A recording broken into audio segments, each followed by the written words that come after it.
Investigators say Corey Johnson bought a knife a day before the attack and decided around 4 a.m. Monday he was going to kill his friend's mother, her youngest son, and his friend, and police think they know why.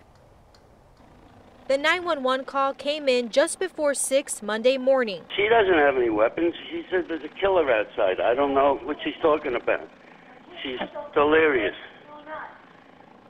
He had a knife? He had a knife. Elaine Simon and her son violently stabbed multiple times by 17-year-old Corey Johnson.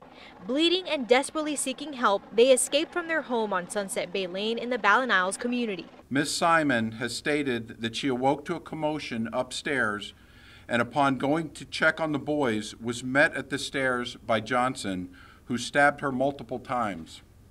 At that time, Dane ran toward Johnson to protect his mother, and Johnson began to stab Dane. The sleepover turned deadly when police say Johnson decided to kill everyone in the home except his friend.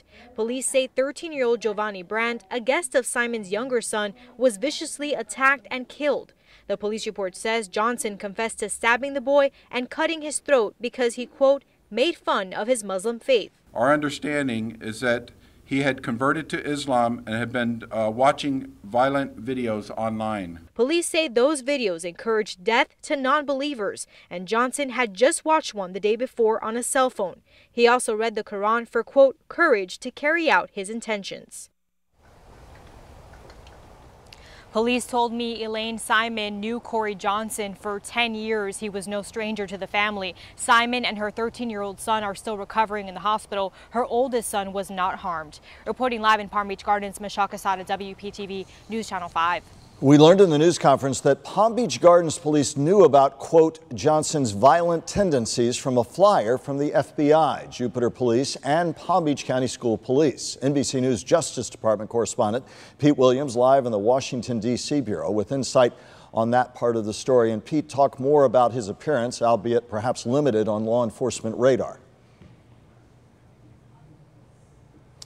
Yeah, on radar, maybe overstating it a bit, but what we're told here is that the local authorities working with the FBI had last year looked into some complaints about him. This was an investigation that involved the police in Jupiter, where Johnson is from, and also school district police in the FBI, and as a result of that, there was, I think, probably not a written, but a verbal warning that he had violent tendencies. This was passed along to Jupiter Police and as well as Palm Beach Garden Police and others who needed to be told about this. So they were told that he had violent tendencies and that if law enforcement had contact with him, they should be careful.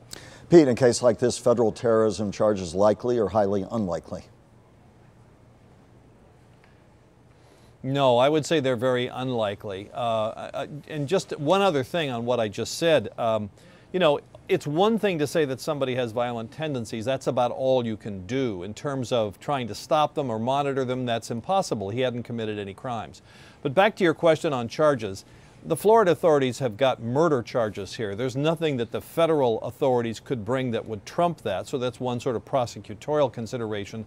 But I don't believe that there's any federal crime here that would bring a federal charge. And Pete, that speaks to the broader challenges that you've reported on in other cases that at least have some similarities to this, and it's the question we inevitably get about why can't it be stopped, how do you do so, but it speaks to the broad challenges law enforcement faces. It does, and what I think officials I've talked to stress here is this is not a situation like the one in Parkland, Florida, where the FBI had gotten a couple of tips about Nicholas Cruz and didn't pass them along. Here they say they did get information, they did follow it up, they did warn the local police, and in essence, that's about all they could do.